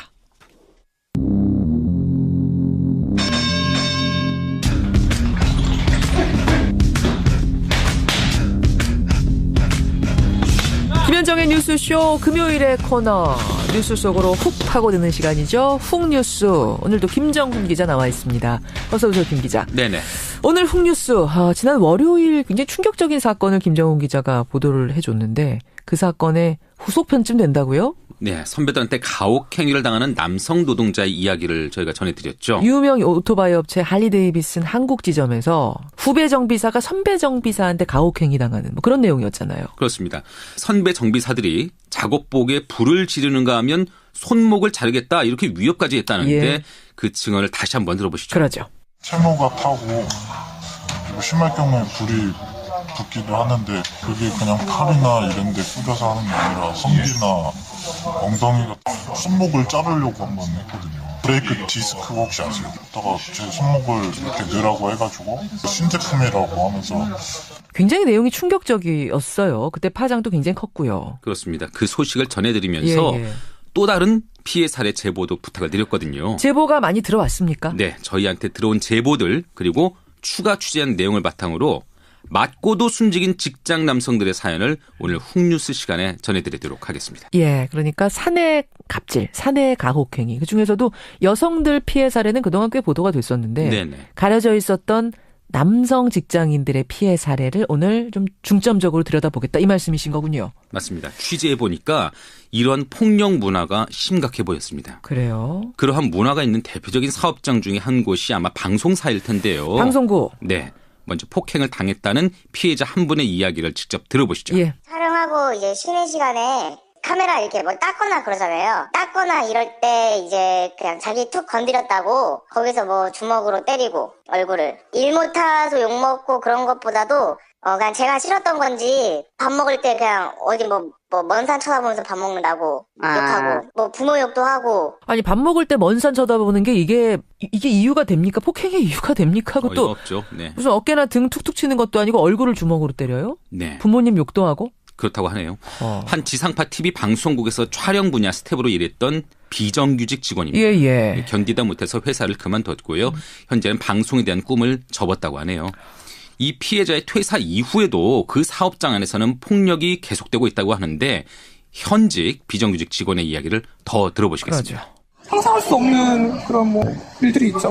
뭐 싸대기를 때린다거나 일하다 보면 서로 피곤하고 이게 아무래도 방sem을 많이 하잖아요. 짜증나니까 때린다거나 일하는 게 마음에 안 들 수도 있고 걔가 실수도 할 수도 있고 근데 이제 말하기보다는 뭐 내 툭툭 치는 거죠. 상식 밖에 그런 어떤 언행들도 부지기수고요. 물건을 저한테 던진다거나 이런 식도 있고요. 남성분인 거죠? 그렇습니다. 물건을 던지는 것도 있고 그러니까 방송사라는 곳이 워낙 일이 많고 비정규직 직원들도 많고 그러다 보니 갑을 관계 속에서 폭행들이 벌어진다 이런 얘기인가요? 그런데 폭행이 꼭 신분상의 갑을 관계에서만 이루어지는 것은 아닌 것 같더라고요. 그래요? 대한적십자사에서 있었던 일인데 피해자의 말을 한번 들어보시죠. 아침 회의 시간에 전체 보는 앞에서 제가 다 끝나고 나서 기지개를 폈는데 그 상태에서 가슴을 손바닥을 확 쳐버리더라고요. 아무 이유 없이. 그러면서 제가 그 상태에 숨이 막혀가지고 엎어졌거든요, 앞으로. 근데 그 사람이 하는 말이 야, 이 새끼 왜 이렇게 비실비실하냐, 약이나 줘라. 그걸 보고 동료들은 그냥 그러려니 해요. 문화가 있어요. 또 그쪽 패거리가 거의 군대 문화 수준으로 해가지고. 패거리 문화가 있다? 문화가 있다라는 거죠. 이분의 경우에 정규 직원이었거든요. 근데 선배한테 그야말로 아무 이유 없이 맞았다는 것이죠. 그러네요. 결국 고소를 했고요. 가해자는 지난해 벌금형을 선고받았습니다. 폭력적인 문화가 존재해왔다는 얘기예요. 네, 꼭 군대가 아니어도 선임자가 후임자를 가혹하게 다루는 그런 사업장들이 있는 것입니다. 그런 유형의 대표적 사례는 아무래도 경찰이나 검찰일 텐데 역시나 사건이 없을 리가 없었습니다. 경찰, 검찰에서도? 네. 지난해 5월에는 경기도 광주경찰서의 김모 경사가 전 직속 상관으로부터 육체적, 정신적 학대를 받았다 이런 유서를 남기고 스스로 목숨을 끊었고요. 비슷한 시기에 자살한 서울 남부지검 김모 검사 역시 가혹행위를 당했다는 의혹이 일었거든요. 그랬죠. 네, 당시 숨진 검사 누나의 이야기를 들어보시죠. 동생은 부장이 남부지검에 온 지 불과 3, 4일 만에 쌍욕을 들었다고 해요. 그 후부터 쌍욕은 물론이고 결제 서류를 찢어서 던진다든지 밤늦게 술자리에 불러내서 모욕감을 준다든지 하는 등의 괴롭힘이 4개월 동안 계속되었다고 들었습니다. 지금 이야기들을 쭉 종합해보면 말이죠. 직장 내 폭력이라는 게, 억압적인 문화라는 게 어느 한 직장만의 이야기가 아닌 상당히 만연해 있다 이런 느낌 들어요. 네, 실제로 취업 포털 업체 인크루트가 지난해 성인 889명을 상대로 설문조사를 했거든요. 응답자의 71%가 자신이 다니는 학교 또 직장에 군대식 문화가 남아있다 이렇게 답을 했습니다. 71%가? 10명 중 7명이요. 그런데 이 정도나 됐는데 왜 이 직장 남성들의 폭력 문제는 그동안 크게 주목을 못 받았을까요? 이 피해를 겪고도 쉬쉬하는 경우가 대부분이거든요. 사실 저희가 취재를 하면서도 애를 먹었던 게 피해자들 상당수는 자신의 사례를 드러내놓고 이야기하는 걸 꺼려하더라고요. 왜 그럴까요? 이 남자라는 이유로 웬만한 폭력은 견뎌야 한다 이런 분위기도 있고요. 또 문제를 제기해서 오히려 불이익을 받지 않을까 이렇게 염려하고 있기 때문입니다. 두 가지가 겹쳐서. 네. 그래요. 폭력을 행사하는 사람은 분명히 상급자니까. 그런데 분명한 갑을 관계라면 더 하겠죠. 올해 초에 한전 직원이 한전 자회사 직원을 폭행한 사건이 있었거든요. 회식 자리에서 있던 일로 기분이 상한 한전 직원한테 자회사 직원이 찾아갔는데 맞았다는 겁니다. 기분이 상해서? 네. 그런데 이 사안에 대해서 회사가 조사에 나서니까 오히려 피해자인 직원이 병원 진료 확인서 제출마저 거부를 했습니다. 아, 피해자가 거부를 했어요? 네, 못 내겠다고요. 이 사안을 국회 차원에서 조사했던 더불어민주당 박정 의원의 말로 한번 들어보시죠. 피해 당한 사람들이 적극적으로 대응을 해야 되거든요. 대응의 방법들이 미온적이에요. 그거는 그게 보복이 두려워서 얘기를 못하고 의뢰 입장에서는 이게 알려지게 되면은 모 회사에서 쪽에서 갑질을 할 수 있는 그 회사 입장에서 피해를 당할까봐 불안한 게 있겠죠. 또 그다음에 자기 모 회사이기 때문에 어떤 여러 가지 불이익을 끼칠까봐 자기는 뭐 아무것도 할 수 없었다. 내가 당했는데도 말 못하고 쉬쉬하는 이런 상황들. 그러니까 결국 이렇게 피해자가 목소리를 내지 않으니까 사안이 제대로 조사가 되겠습니까? 안 되죠. 결국 가해자는 견책이라는 솜방망이 징계를 받는데 그쳤습니다. 이 한전의 경우도? 네. 그래요. 이런 직장 내 폭력 문화. 사실 오래된 문화 아닙니까 이게. 그렇죠. 그동안에 계속 문제 제기도 하고 우리 사회가 많이 달라져 왔다고 하는데도 왜 개선이 안 되고 이렇게 남아있을까요? 일단은 과거 폭력이 용인됐던 그런 군대 문화가 직장 내 스며든 것을 한 원인으로 꼽을 수 있지 않을까요? 이석진 노무사의 말을 한번 들어보시죠. 남자들 같으면 군대를 또 갔다 오잖아요. 상사한테 또 나도 맞았으니까 그런 것도 나도 욕을 먹고 이랬으니까 당연히 내 후배한테도. 그게 아직 우리나라가 보면 군대 문화 하라면 해라 이런 식의 문화가 아니면 기업도 조직인데 조직이 돌아가려면 좀 원활하게 상사의 지식에 따른다든지 그런 게 필요하잖아요. 나도 당했으니까 내 후배한테도? 네. 이런 군대 문화에 기업이 얼마만큼 친숙하느냐면요. 대한항공, 삼성물산, 포스코, 코레일 등의 유수한 기업들이 현재도 매년 병영 체험이라는 걸 할 정도거든요. 참여자들이 불만이 있어도 기업들은 애사심을 높이는데 이만한 프로그램이 없다 이렇게 보는 것 같은데 한 기업 관계자 말을 들어보시죠. 군대식 문화를 하려고 하는 게 아니고 화합 이런 거를 이해를 하려고 애사심도 높이고 리더십 것도 좀 배우고 이런 내용이고요. 일면으로 보면은 일리가 있는데 어떻게 보시는 거예요? 근데 군대식 문화를 적용하는 게 아니라고 하는데 네. 프로그램에 참여하는 신입사원 또 임직원들은 며칠간 실제 병영 내에서 단체 생활하면서 상명하복 질서를 익히게 되잖아요. 예, 군대 문화가 이런 조직 운영에 도움이 된다는 기업들의 생각을 엿볼 수 있는 대목입니다. 그럼 군대 문화가 기업 속으로 평상시에도 젖어들다 보면 자칫 이런 상사의 선배 폭력이 용인되는 분위기까지 이어질 수 있다. 이런 우려군요. 그렇습니다. 그렇게 왜곡된 군대 문화가 직장 내 폭력을 만들어내는 한 원인이라면요. 최근에는 새로운 원인도 부각되고 있는 사실을 저희가 취재 과정에서 알 수가 있었습니다. 바로 고용 구조의 다변화입니다. 다변화. 아까 뭐 정규직 외 비정규직, 파견직, 프리랜서, 하청, 용역. 사실은 고용하는 형태가 굉장히 다양해졌잖아요. 그러니까 그렇다 보니까 과거에는 한솥밥을 먹던 선후배 관계가 이제는 명령하고 이를 거부할 수 없는 그런 주종 관계로 바뀌었습니다. 다시 말해서 정규직 상급자가 비정규직 하급자를 마음껏 부리게 되면서 폭력도 생겨났다는 거죠. 그래요? 앞서 폭력 피해를 당했다는 방송사 비정규직의 말을 다시 들어보시죠. 예전에는 그런 일이 없었다는 얘기를 들었어요. 이제 노동법 개정되면서 비정규직이 늘어나면서 이제 그렇게 됐죠. 그러니까 사실 비정규직이 그렇게 여러 개로 분화돼서 고용하는 형태는 방송사밖에 없고. 정리가 되네요. 그러니까 예전부터 내려오는 그 직장 내 군대 문화. 네. 군대 문화가 직장으로 스며들어 있는 그 문화가 깔려 있는 상태에서 요즘 들어서 고용 구조도 다변화되니까 이게 복합적으로 작용하면서 이런 폭력, 사내 폭력들이 벌어진다는 얘기네요. 그렇습니다. 근데 그런 환경에서 특히 직장 남성의 경우에는 그들 나름대로 폭력의 피해를 덮어려는 경향마저 있죠. 더해지면서. 그러니까 상황이 나아지지 않는다는 지적이 나옵니다. 노동법률사무소 새날의 김민아 노무사의 말로 들어보시죠. 드러내놓고 이야기할 수 없는 분위기도 있는 것 같고요. 특히 이제 한 가족의 가장이다라고 하면 이 직장에서 쫓겨나면 그 다음 생계는 어찌할 것인가라는 고민 때문에 더 이야기할 수 없고, 그리고 남성분들이 또 맞거나 이런 부분에 대해서 이렇게 얘기하고 이런 문화가 아니잖아요, 우리나라에. 그러니까 저는 지금 쭉 들으면서 사실 직장 내 폭력은 여성들이 피해자지 남성이 무슨 그렇게 피해자일까라고 생각했던 게 얼마나 잘못됐던가. 깨닫게 됐어요. 직장 내 남성도 폭력의 가해자가 아닌 피해자가 되는 경우도 상당히 많구나. 다만 그게 숨겨져 있었던 것뿐이구나 이런 생각이 드네요. 그렇습니다. 이게 더 이상 그럴 수도 있지 이렇게 치부할 문제가 아닌 상황입니다. 김 기자. 네. 그나저나 우리가 이 주제를 이제 시작하게 된 계기가 된 게 할리 데이비슨 피해자 아닙니까? 그렇죠. 폭력 문제. 그 피해자 이모 씨는 어떻게 됐어요? 방송 나간 후에 좀 변화가 있습니까? 네, 여전히 몸과 마음을 치유하는 과정이고요. 다만 뉴스가 나간 뒤에 전해진 응원으로 큰 힘을 얻었다고 하네요. 가해자들은 현재 법적 처벌을 기다리는 중이고요. 회사 내부에는 대책회의도 있긴 했다고 하는데 근무 환경 개선을 위한 별다른 조치가 아직까지는 취해지지 않고 있습니다. 직장 내 폭력, 특히 남성 직원들에게 가해지는 폭력에 대해서 오늘 다뤄봤습니다. 이게 다 여러분들이 보내주신 제보를 바탕으로 취재가 된 거거든요. 이후에도 여러분 제보 계속 받겠습니다. 후속 내용 있으면 김정훈 기자 또 취재해 주세요. 네. 수고하셨습니다. 훅뉴스였습니다.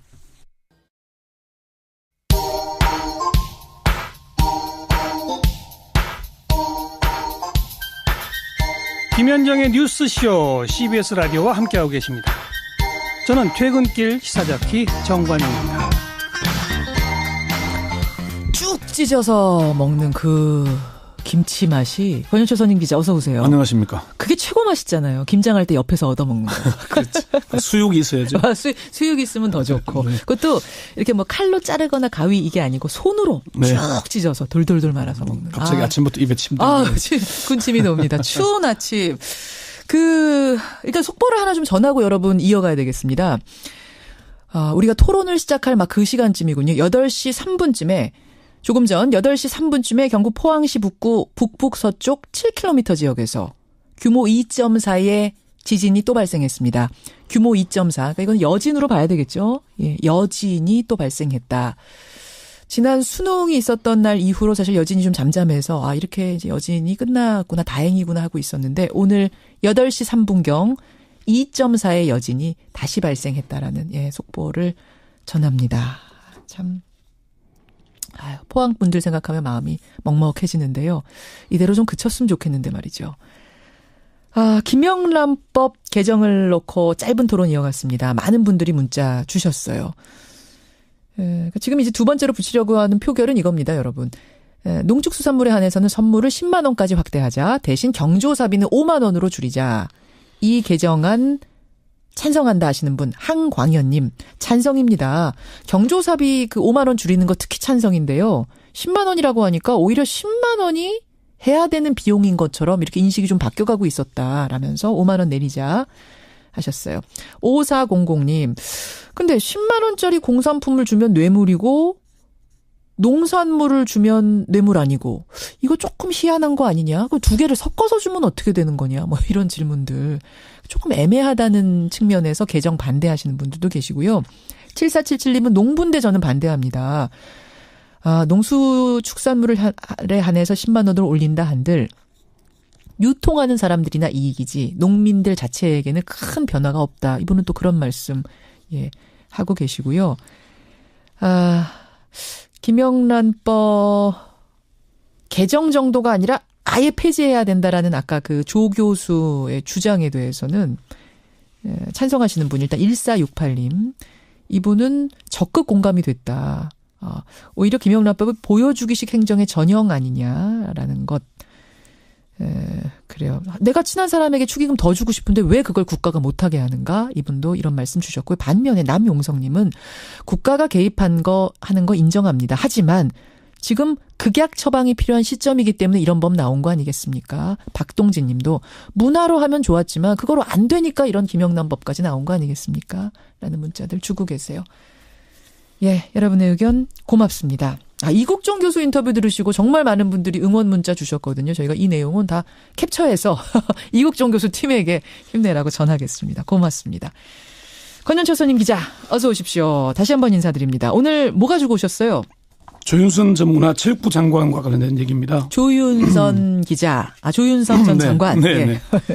1심 재판에서 블랙리스트에 개입했다는 증거가 없다는 이유로 관련 부분에서 무죄가 선고됐었죠. 그런데 재구속될 처지에 놓였습니다. 블랙리스트 관련 새로운 증거들이 나오는 데다가 화이트리스트에 관한 정황이 드러나고 있고 정무수석 재직 시에는 국정원 특활비를 매달 500만 원씩 받은 혐의가 새롭게 추가가 되고 있습니다. 그러게요. 조윤선 재구속 임박설이 계속 설설설 돌더라고요. 네, 그렇습니다. 이미 사실은 구속됐다가 석방된 거 아닙니까? 그렇습니다. 이미 박영수 특별검사가 블랙리스트와 관련해서 구속 기소를 했죠. 1심에서 블랙리스트 관련해서는 무죄, 국회 위정죄 부분은 징역 1년에 집행유예 2년이 선고돼서 석방이 됐습니다. 그래요. 그런데 재구속 임박설이라니 이게 그럼 검찰이 다시 구속영장을 청구할 수도 있다 이런 얘기인가요? 그럴 가능성이 높다는 관측이 나오고 있습니다. 검찰의 공식 입장은 아직 검토하지 않았다는 것입니다. 검토가 이루어진다면 영장을 청구할 수도 있다는 걸로 들리죠. 그렇지만 검찰의 수사 방향을 보거나 검찰 내부의 얘기를 들어보면은 구속영장 청구가 불가피하다는 쪽으로 의견이 모아지고 있습니다. 시중에 설 정도가 아니군요, 그러니까. 검찰의 한 핵심 관계자는 조 전 장관 구속영장 청구와 관련해서 고민하고 있는 것으로 안다. 지금 상황으로는 구속영장 청구가 불가피한 방향으로 가고 있는 것 같다. 이렇게 얘기를 했고요. 박영수 특검팀의 한 핵심 관계자도 조 전 장관에 대한 구속영장 청구가 임박한 것으로 안다. 이렇게 얘기를 했습니다. 이제 특검은 영장을 청구할 권한이 없습니다. 검찰이. 그렇죠. 그러니까 검찰에서는 좀 신중하게 고민하고 있는 것으로 안다. 아직 정해진 건 아무것도 없다. 라고 하는데도 확정적인 게 아니라고 얘기하는데도 지금 굉장히 구체적인 설이 도는 이유. 분명 이유가 있을 거예요. 왜입니까? 첫 번째는 돈 문제입니다. 국정원 특활비를 수사하는 과정에서 조윤선 전 장관이 정무수석 시절 국정원으로부터 매달 500만 원씩 이게 이제 11개월 재직했잖아요. 그렇죠. 매달 다 받은 걸로 확인은 된 건 아니고 7개월 동안 3,500만 원을 받은 사실은 일단 확인이 된 걸로 전해지고 있습니다. 그래서 검찰이 아마 조 전 장관 자택 압수수색 했죠. 이후에. 두 번째는 화이트리스트 관련 혐의가 구체적으로 드러나고 있기 때문입니다. 그러니까 특활비 상납 의혹에다가 화이트리스트 관련된 의혹까지 구체적으로. 박근혜 정부 청와대가 정경련을 통해서 보수단체에 자금을 지원한 이른바 화이트리스트 의혹과 관련해서 김기춘 대통령 비서실장, 조윤선 전 정무수석 등 청와대 간부들이 범행을 공모했다는 결론을 이미 검찰이 내린 상태입니다. 실무 책임자 격인 허현준 전 청와대 국민소통비서관실 행정관이 구속 기소됐죠. 그렇죠. 그때 그 공소장에 공범으로 이렇게 그 적시를 하고 있습니다. 예. 여기에 박준우 전 청와대 정무수석이 자신의 후임인 조윤선 그 수석에게 블랙리스트와 보수단체 지원 화이트리스트 업무에 관해서 업무 인계를 했다고 법정에서 진술을 했습니다. 예.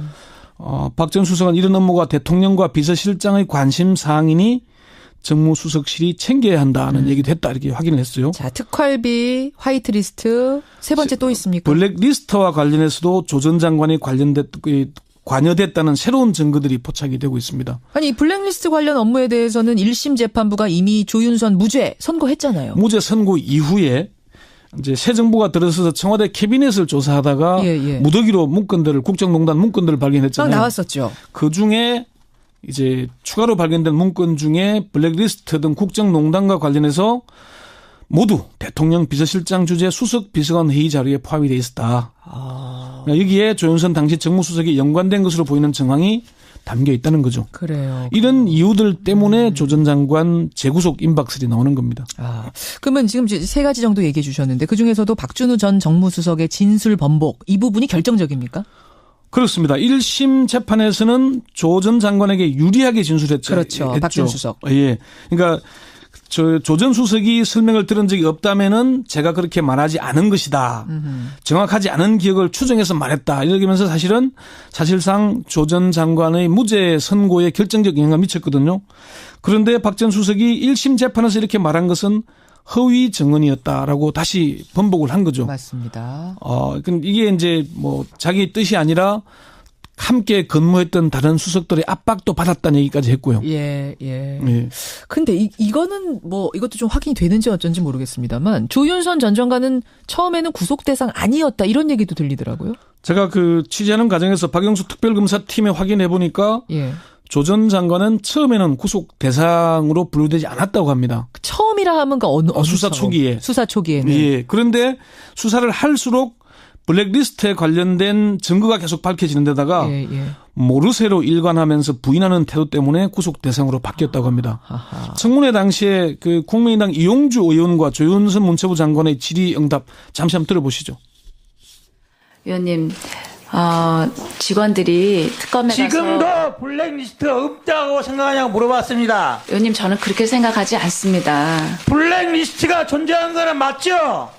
지금 특검에서 조사를 하고 있는 그런 내용이 언론에 조윤선 중에 블랙리스트가 이용주 의원이 자그마치 18번 기억나시죠? 오랜만에 다시 들으니까 새롭네요. 그래요. 그러니까 이게 청문회 과정에서 조윤선 전 장관의 별명이 모르쇠, 앵무새였습니다. 맞아요. 사실 이게 뭐 감정적이라기보다는 국민 여론이 상당히 나빠졌었거든요.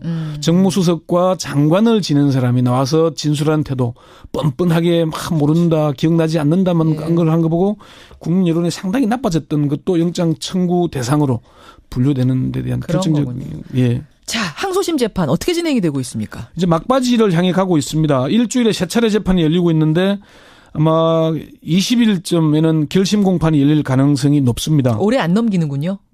결심은 그렇고요. 선고는 내년 1월 중순쯤으로 예상을 하고 있습니다. 결심은 일단 12월 20일쯤. 지금 검찰이 별도로 구속영장을 청구할지 여부는 좀 더 지켜봐야 되겠지만은 지금의 재판 진행 과정으로 볼 때 항소심 재판에서 실형이 선고돼서 구속될 가능성도 배제하기 어렵다는 전망이 나옵니다. 그래요. 박영수 특검팀 관계자는 검찰의 청구 여부는 별도로 하고 지금은 박준우 전 수석의 진술 번복이 아니더라도 유죄 입증에는 문제가 없을 것이라고 이렇게 주장을 하게 됐습니다. 이건 이제 박영수 특검팀 얘기잖아요. 특검팀 쪽의 주장이니까. 그렇습니다. 그런데 이제 박영수 특검팀 관계자에게 참 재밌는 얘기를 했는데 1심 판결을 두고 눈도 가리지 않고 아웅한 것이라고 얘기하더라고요. 그게 무슨 얘기입니까? 원래 눈 가리고 아웅한다는 거잖아요. 눈 가리고 아웅하는 거죠. 눈도 가리지 않고 아웅했다는 얘기는 대놓고 봐줬다는 얘기죠. 대놓고 봐줬다? 그게 왜 그런 얘기를 하냐면은 비서실장은 유죄, 밑에 비서관도 유죄인데 중간에 수석은 몰랐다? 그 이제 증거가 부족했다는 얘기였는데 그 증거가 새롭게 나오고 있기 때문에 유죄를 받았는 데는 문제가 없을 것이다. 그렇게 얘기를 하는 것이죠. 그렇게 어쨌든 특검팀은 지금 확신하고 있다는 얘기입니다. 그렇죠. 그래요. 알겠습니다. 권현철 선임 기자와 함께 Y뉴스를 함께 했는데, 제가 문자 소개하면서 이번에 김영란법 바꾸는 문제. 네. 여러분들의 의견이 어떻게 들어왔는지 전반적인 것을 말씀을 안 드렸어요. 그때 많은 분들이 궁금해 하시네요. 전반적으로 뉴스쇼 청취자들 의견은 어떠냐? 압도적으로 뉴스쇼 청취자들은 유지가 좋다. 개정하지 말자. 이쪽 손을 들어주셨어요. 제가 지난번에 방송할 때도 그랬잖아요. 355 개정은 환영을 받을 것이다. 하지만 나머지 개정은 쉽지 않을 정부가 비난을 감수해야 되고 엄청난 지지율 하락이 올 거다. 그렇게 얘기를 했잖아요. 굉장히 부담스러운 일일 거예요. 그럼에도 불구하고 이번에 정부는 지금 하겠다는 의지로 또 두 번째 표결 붙이는 거거든요. 그래서 저희가 주말 사이에 부지런히 이 내용을 여론으로 한번 돌려보겠습니다. 예, 리얼미터에 오늘 제가 끝나자마자 전화하겠습니다. 월요일 여론에서 우리 뉴스쇼 청취자 의견 말고 전체 의견은 어떤지 한번 확인해 보도록 하지요. 권현철 선임 기자 수고하셨습니다. 네.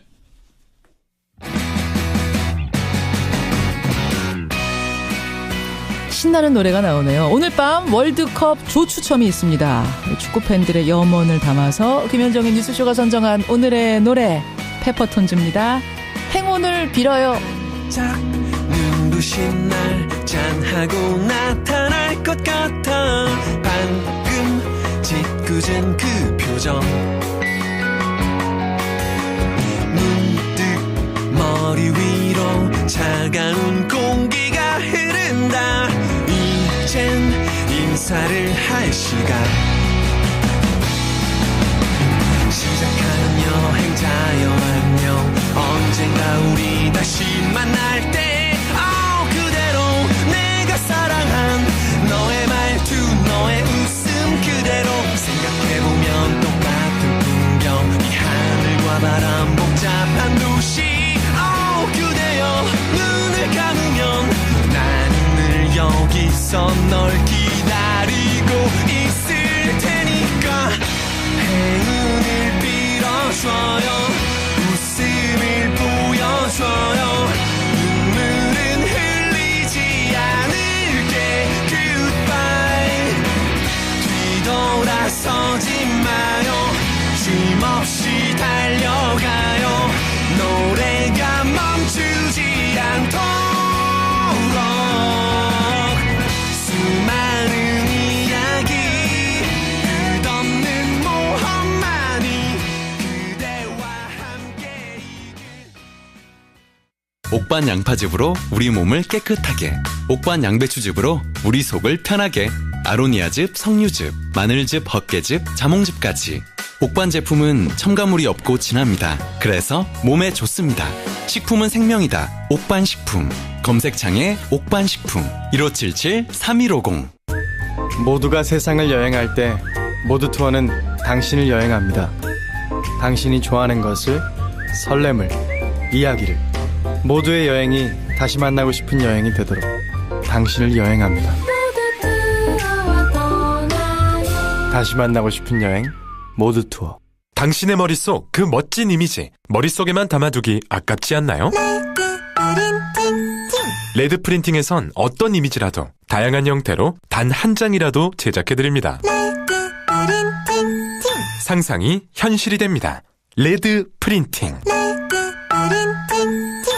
전소민의 만나 감자탕. 요즘 제가 광고하는 맛있는 감자탕 소개해드리려고요. 뭐냐고요? 만나 감자탕. 햇섭 고춧가루로 믿을 수 있고 알칼리수로 더 맛있게. 모든 순간 정성 담아 맛있어져라. 마음을 담아야 만나다. 만나 감자탕. 만나. 와우! 무려 8년간 무료입니다. 투키 프로젝터. 믿기지 않으시겠지만 투키 프로젝터는 최대 8년간 램프 교환이 무료. 램프 무료 서비스 선언. 당신의 선택 8년간 책임집니다. 투키 프로젝터. 노동조합 아시나요? 남 얘기죠. 대기업 정규직이나. 우리 얘기죠. 국민 모두의 권리입니다. 잘못 지키면 불이익 있지 않나요? 헌법을 지키면 당연한 권리입니다. 노동조합은 당신에게 큰 힘이 됩니다. 1577-2260 민주노총. 모든 자격증 합격 시대 에듀. 공무원 시험 합격 시대 에듀. 취업 성공의 합격 시대 에듀.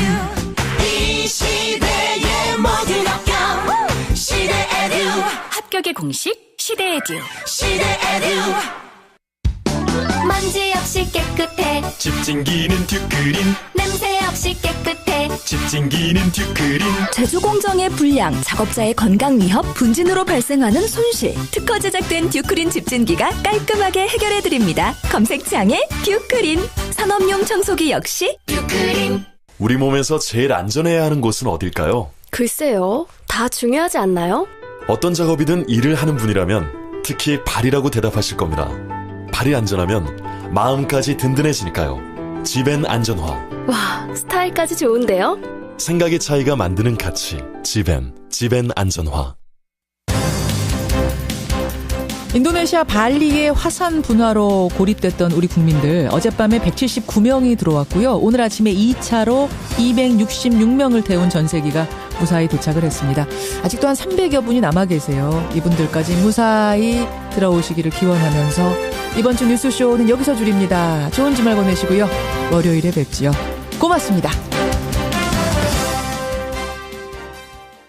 적정 수준의 비용을 청구하게 된다고 합니다. 그래요. 무사히들 돌아오게 돼서 다행입니다. 마지막 포인트 하나만 더 보죠. 네, 오늘 밤 2018 러시아 월드컵에 조추점이 있습니다. 예. 네, 세계 랭킹으로 따졌을 때 우리나라는 월드컵 본선에 진출한 32개국 중에 31등입니다. 쉽지 않은 본선 무대가 될 것 같습니다만 경우의 수라는 게 있죠. 그렇죠. 비교적 손쉬운 상대들이 같은 조에 배정되길 기도해 봅니다. 행운의 조, 행운의 조에 들기를. 예, 오늘 마지막 조추첨 소식까지 전해드리겠습니다. 민경남 프로듀서 수고하셨습니다. 감사합니다. 저희들한테 그런 환자가 여기 150여 명이 있습니다. 중증외상센터는 분명히 말씀드릴 수 있는 건 대한민국에선 지속 가능성이 없습니다. 최근 외상센터 문제를 해결해달라는 청와대 청원이 20만 명을 넘어서자 복지부가 또 대책 마련에 고심 중인데 안팎의 불씨는 여전합니다. 모든 한국인들이 이 의사만 바라보고 있다. 예, 귀순한 북한 병사가 의식을 회복하던 날 워싱턴 포스트가 이런 제목의 기사를 냈습니다. 수술을 집도한 아주대병원 권역의상센터 이국종 교수를 두고 한 얘기인데요. 이 귀순 병사의 치료를 계기로 권역의상센터의 열악한 환경이 세상에 알려지면서 이 현장을 그동안 묵묵히 지켜온 이국종 센터장이 더욱 화제가 되기도 했죠. 이 중증외상센터 지원을 강화해달라는 청와대 국민청원에는요, 지금 24만 명이 넘게 서명을 하고 있습니다. 이국종 교수의 생각은 어떨까요? 오늘 직접 만나보겠습니다. 아주대병원 권역외상센터장 이국종 교수 연결을 해보죠. 이국종 센터장님 안녕하세요. 네, 안녕하세요. 저는 귀순병사가 일반실로 가고 나서 조금은 여유가 생기셨는가 보다 했는데 여전히 많이 바쁘세요. 다른 환자분들도 많으시니까요. 사실은 전화통화 잠깐 하는 것도 쉽지 않을 정도로 지금 바쁘신 거죠? 괜찮습니다. 예. 의식을 회복한 지 한 사흘 만에 일반 병실로 옮겨진 귀순병사. 지금은 어느 정도나 회복이 됐습니까? 자기 의사 표현도 잘 하고 식사를 시작을 했으니까 식사를 시작하기 전에는 내장이 워낙 파열됐었으니까요. 예.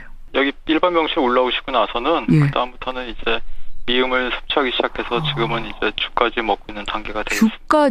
죽까지 먹을 수 있는 단계. 그러니까 이거는 의학적으로 저희는 잘 모르지만 의학적으로는 상당히 의미가 있는 단계까지 갔다는 말씀이세요. 네, 그렇습니다. 정말 다행입니다.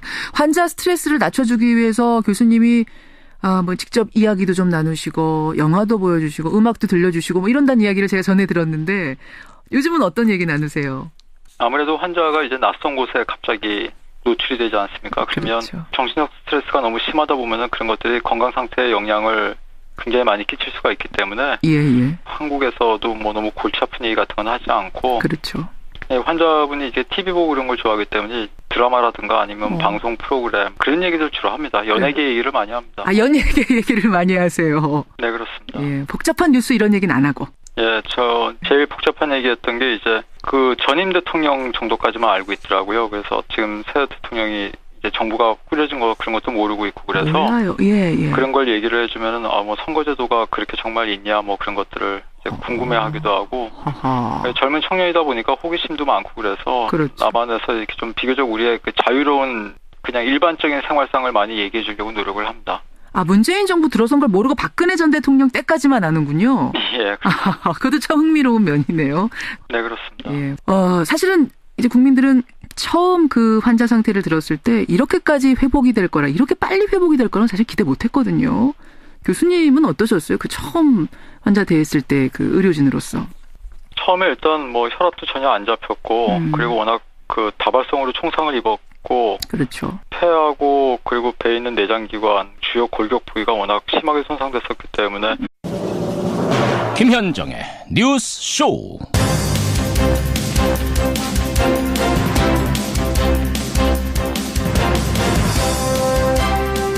애청자 여러분 안녕하십니까. 정말 추운 아침입니다. 전국에 겨울 한파가 들이닥쳤습니다. 서울이 영하 7도, 강원도 철원은 자그마치 영하 16도까지 떨어졌는데요. 바람까지 불면서 체감온도는 더 춥게 느껴지는 정말 추운 출근길입니다.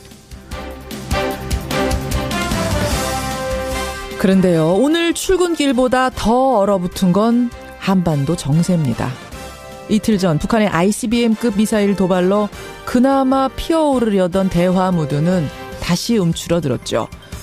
어젯밤 10시 문재인 대통령과 미국의 트럼프 대통령이 1시간여 동안 통화를 하면서 이 대응 방안을 논의했습니다만 대북 공조를 강화하자 정도의 원론적인 입장을 확인했습니다. 과연 우리 한반도에 따뜻한 봄은 언제쯤이나 오려나요? 금요일 아침 김현정의 뉴스쇼 출발합니다.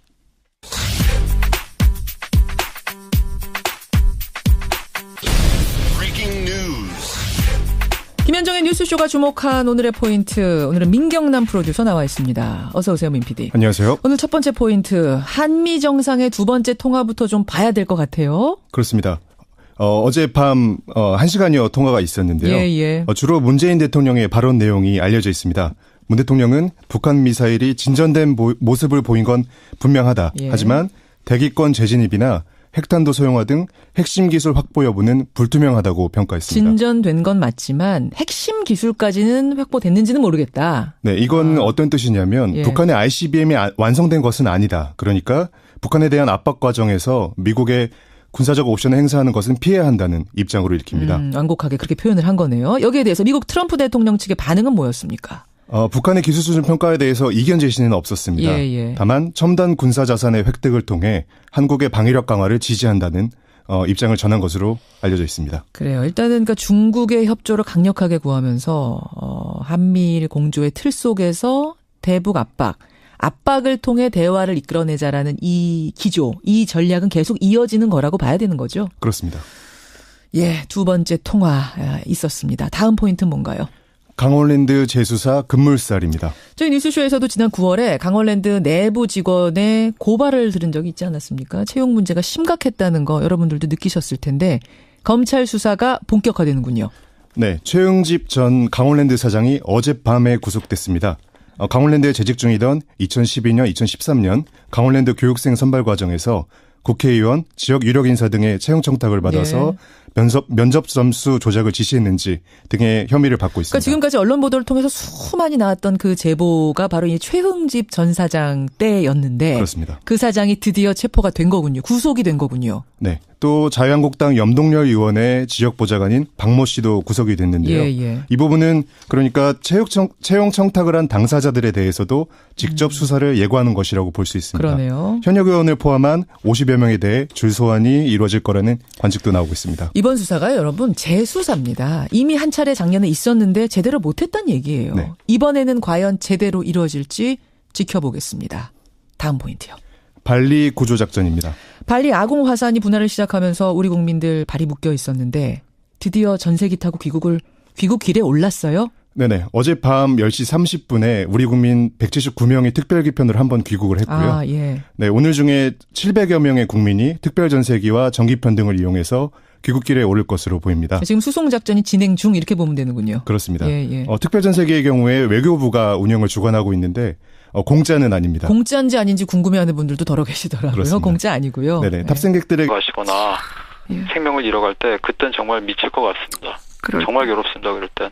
그리고 환자분 한 분 한 분이 다 남습니다. 머리에. 잊혀지지 않아요. 그런 분들일수록. 네, 그렇습니다. 정말 죽을 힘을 다해서 살린다. 라는 그 표현이 어떤 심정일지 이게 와 닿는데요. 이번에도 그러셨죠. 이번에 규순 병사를 살리는 과정도 참 죽을 힘을 다해서 살리는 고통스러운 과정이었는데 특히 이번에 더 좀 고통스러우셨을 것 같은 게 마음고생도 좀 하셨어요. 논란도 좀 겪으셨어요. 그 폭풍이 이제 좀 지나가고 잠잠해지고 돌아볼 때 소회랄까요? 어떠세요? 저는 사실 병원 안에만 있었기 때문에 잘 모르겠습니다. 그 의원분도 환자를 생각하는 마음에서 그런 말을 했다라고 하시고 뭐 이국종 교수 말씀할 것도 없이 당연히 환자를 생각하는 마음이었고 의견이 어긋났던 것 같아요. 혹시라도 한번 만나서 좀 두 분 허심탄회하게 말씀이라도 나눠볼 생각 있으십니까? 저는 그 의원님께서 평소에 글도 다 굉장히 잘 쓰시고 맞습니다. 정론 직필을 하시는 굉장한 아주 식견을 갖추신 전문가로 제가 그냥 알고 있습니다. 저는 그래서 그분이 그 의원이 되신 줄 모르고 있었거든요. 근데 분명한 거는 그 의원님이 소속된 정당을 지지하는 사람들은 그 정당은 블루칼라 계층의 분들이 지지하는 그런 정당이고 그런 분들의 지지를 지금 안고 유지되고 있는 정당이고 예. 저는 바로 그 정당을 지지하는 사람들이 흘리는 피를 막아내고 있는 사람입니다. 그러네요. 예. 그러니까 저는 특별한 다른 느낌이 있는 게 아니라 좀 안타깝습니다. 저도 안타깝습니다. 예, 안타까운 상황이기 때문에 두 분이 좀 만나서 이 오해들을 풀고 가면 어떨까. 김종대 의원은 만나서 이야기 나누고 뭐 사과하고 이러고 싶다는 의사를 표현하셨거든요. 어떠세요? 저도 해군에서 일을 많이 하기 때문에 그러셨다면서요. 군 관계에 있는 저 같은 사람들은 사실 그분은 이렇게 굉장히 큰 오피니언 리더 중에 한 분입니다. 예. 그냥 일반 그냥 의원님 많은 의원님들 중에 한 분이 아니고. 그렇죠. 근데 좀 더 그런 문제에 대해서 좀 더 집중하셔가지고 그냥 괜히 저 같은 이렇게 막장에서 일하는 사람한테 시간 뺏기지 마시고 본인의 업무나 그런 것도 굉장히 하실 일이 많을 텐데 그리고 국회의원이 굉장히 중요한 자리지 않습니까? 한 분 한 분이 입법기관이신데 저도 잘은 모르지만 국회의원분들이 거의 시간을 분단위를 쪼개가면서 사실은 바쁜 분들이거든요. 그럼요. 예. 네, 그냥 본연의 업무 잘 하셨으면 좋겠고 굳이 찾아오지 저한테 신경 너무 안 쓰셔도 될 것 같습니다. 저는 어차피 뭐 여기서 막장에서 일하는 사람이니까 전 현장에서 일하고 있으면 됩니다. 알겠습니다. 그분은 그분을 하시면 되고요. 각자 맡은 곳에서 열심히 일하자. 지금 그 말씀 하셨어요. 근데 지금 오늘 이제 뭐 우리 의료 시스템의 문제점, 권역외상센터의 힘든 점도 여러 가지를 토로하셨는데 이런 의료 시스템을 개선하기 위해서, 좀 발전시키기 위해서 혹시 정치권에서 좀 들어와서 일해달라 이런 러브콜은 안 받아보셨습니까? 그런 생각은 안 해보셨어요? 저는 정책을 만들지 않습니다. 저희 같은 사람들은 그 의료 시스템 말단에서 실제 그걸 수행하는 말단 조직에 있는 사람이지 전 정책을 만들지 않습니다. 제가 아는 굉장히 훌륭한 정치인들이 많이 계십니다. 저는 그런 분들을 그저 도와드릴 뿐이지 제가 뭐 주제넘게 감히 나서서 뭐 그런 생각은 단 한 번도 해본 적 없습니다. 아마 이 제일 중요한 질문이 마지막 질문이 될 것 같은데요. 인간 이국종의 꿈? 어떤 꿈 꾸세요? 사실은 저한테 주어진 시간이 그렇게 많은 것 같지는 않습니다. 그래서 분명히 말씀드릴 수 있는 건 이 외상센터를 맡고 있는 한은 글로벌 스탠다드 진료 지침에 맞춰서 정말 벗어나지 않게 운영될 수 있도록 아예 안 하면 안 했지 거기서 벗어나가지고 적당히 타협하면서 가지는 않으려고 노력을 할 거고요. 타협하지 않겠다. 개인적으로는 제 손끝에서 이렇게 치료되는 환자분들이 잘못되지 않고 그러니까 큰 의료사고 없이 하지 않습니까? 그렇죠. 근데 병원에 오면은 병원에서 들여다보시는 게 병원 겉에 있는 대리석 스테인리스 글라스로 바른 병원들 요즘에 외형이 얼마나 좋습니까? 번들번들한 대리석으로 깔은 바닥 그 바닥 매일 닦습니다. 병원에서. 그러니까 이 문제를 어디까지 파고 들어가야 될지 가늠이 안 되는 겁니다. 근데 그렇게 얘기는 그렇게 하시면서 진정성을 가지고 들여다보는 게 필요하다고 봅니다. 병원의 노동자들, 의사들, 의료진들도 전역에 있는 사람 필요하다. 환자분들도 왜 중증외상 환자들이 노동자, 농민 그런 분들이 왜 중증외상으로 그렇게 많이 죽어가는지 그런 거에 대해서 진정으로 들여다보고 얼마나 진정성 있게 생각하는지 근데 한국 사회는 그게 너무 부족한 것 같습니다. 좋은 부분 지금 지적해 주신 것 같아요. 전역에 있는 삶 얘기하던데 정말 이곳 병원의 노동자들, 뭐 의사들 포함해서 모든 노동자들이 정말 전역에 있는 건가 한번 진정성 있게 봐달라 그 말씀 호소하셨습니다. 아니 저희 청취자들한테도요. 이 교수님 개인적인 궁금증이 상당히 많이 문자로 접수가 됐습니다. 우선 제일 많이들 궁금해하시는 게 건강 괜찮으세요? 이 교수님 건강은 괜찮으세요? 그냥 지냅니다. 그냥 잘 지냅니다. 네, 괜찮습니다. 아니 스트레스 때문에 시력이 안 좋으시다. 거의 상실한 상태다. 이런 사실 제 나이쯤 되면은 예. 직장 생활하는 사람들이라면 다 한두 군데씩 아픈 거 그냥 참고 지내는 거 아닌가요? 그냥 받아들이시는 거예요. 참고. 제가 이렇게 뭐 좀 더 남들보다 상태가 안 좋을 수는 있지만 예. 또 막 썼으니까요. 몸을 그동안 당연하다고 생각하고 있습니다. 막 쓴 거에 비해서는 훨씬 잘 견디고 있다고 생각합니다. 막 쓴 거에 비해서는. 아까 전에 이제 제가 집에는 들어가세요. 그 질문 드렸는데, 사실 저 같은 경우는 매일 새벽 4시 반에 일어나면은, 특히 추운 겨울에는, 아이고, 내가 이거 찬바람 쐬면서 무슨 영화를 보자고 일어나, 이런 생각 가끔 들거든요. 선생님은 그런 감정 느끼실 때 없으세요? 힘들 때 없으세요? 감정적으로? 사실 직장에 출근하기 굉장히 싫은 거는 직장인들이면 아마 다 마찬가지일 겁니다. 예.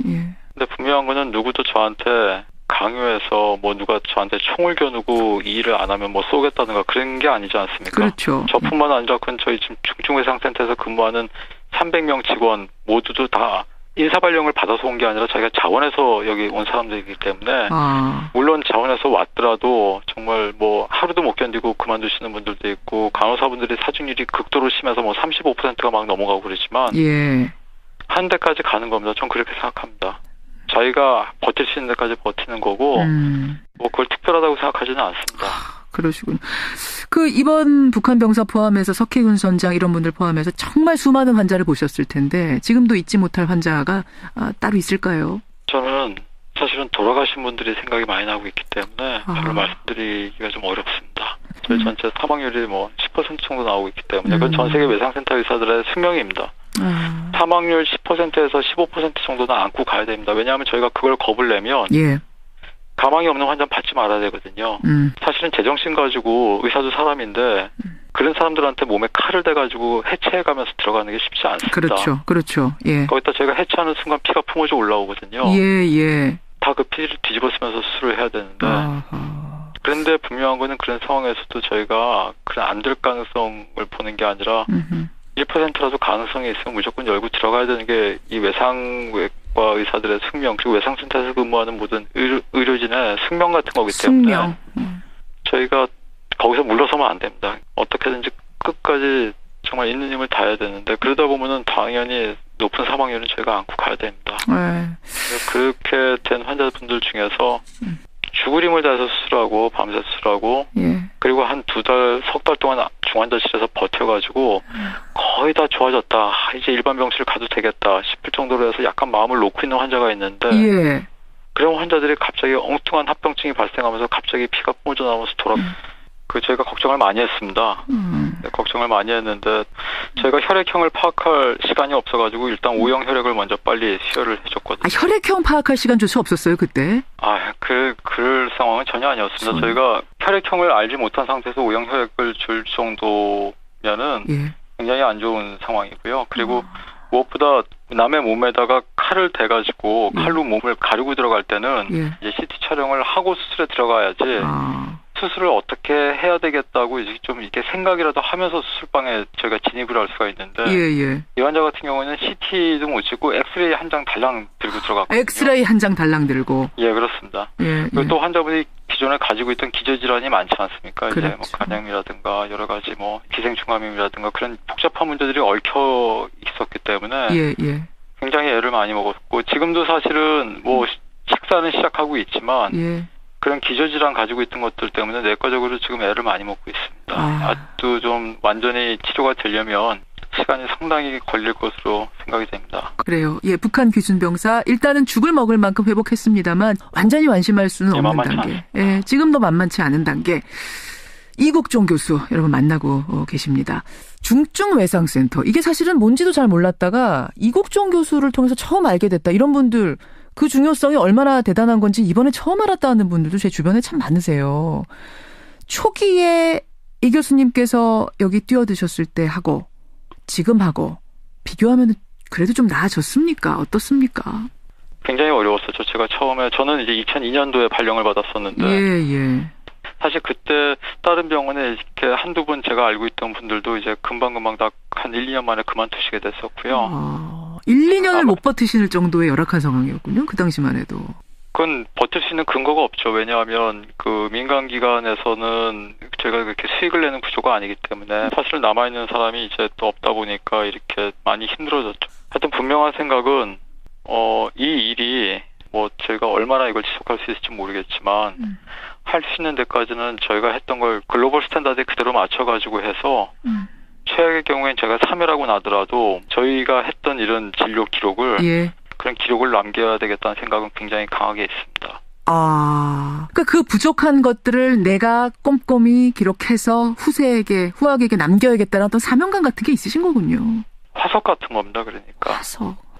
옛날에 이런 사람들이 우리 한국에 있었구나. 그리고 이런 게 한국에서도 하면 되는구나. 되긴 됐었구나. 조금이라도 그렇게 본받을 만한 뭐가 있었다는 게 후세에 남아야지. 그냥 뭐 아무것도 없이 그냥 단순히 오늘 그냥 떼어 넘기려고 이렇게 그냥 현실하고 타협을 해버리면 사실 못하라 그러려고 하겠습니까 지금. 저도 아이가 있고 그런데. 그러면 더 이상은 이걸 할 이유가 없을 것 같습니다. 그러니까 지금 화석을 새기는 기분으로 그러니까 후세에 뭔가 보물을 남기는 기분으로 그런 사명감으로 일하고 계시는 거예요. 그러면 집에는 가세요? 이국정 교수님? 사람이 많이 부족합니다. 사람이 병원에 도울 사람이 부족. 그렇다면 우리나라의 최대 외상센터, 중증외상센터 센터 장인 이국정 교수가 그 정도 느낄 정도라면 뭐가 더 필요한 건가요? 지난번 석혜균 선장 때를 계기로 해서 정치권에서 지원 많이 해주겠다 약속도 쏟아지고 막 그러지 않았습니까? 하드웨어적인 것도 그렇고요. 저희 같은 경우에도 지금 병상이 부족해서 그런 하드웨어적인 것도 그렇고 중증외상센터에서 근무하는 특히 중환자실 병동간호사들은 굉장히 중환자이다 보니까 이 사람들은 간호사분들 손이 월등히 많이 가는 겁니다. 물론 중환자실 환자분들이 다 손이 많이 가지만 한국에 있는 병원들이 간호사, 의사, 의료기사를 고용하는 수준이 선진국의 3분의 1도 되지 않습니다. 그 인력 가지고 유지를 하니까 그래서 간호사분들이 자꾸 그만두는 건데 그러니까 정치권에서 그러면 얘기를 드리고 싶은 거는 정치인들이 다 저녁에 있는 삶을 추구하고 국민 행복권을 우선시한다고 다 말씀을 그렇게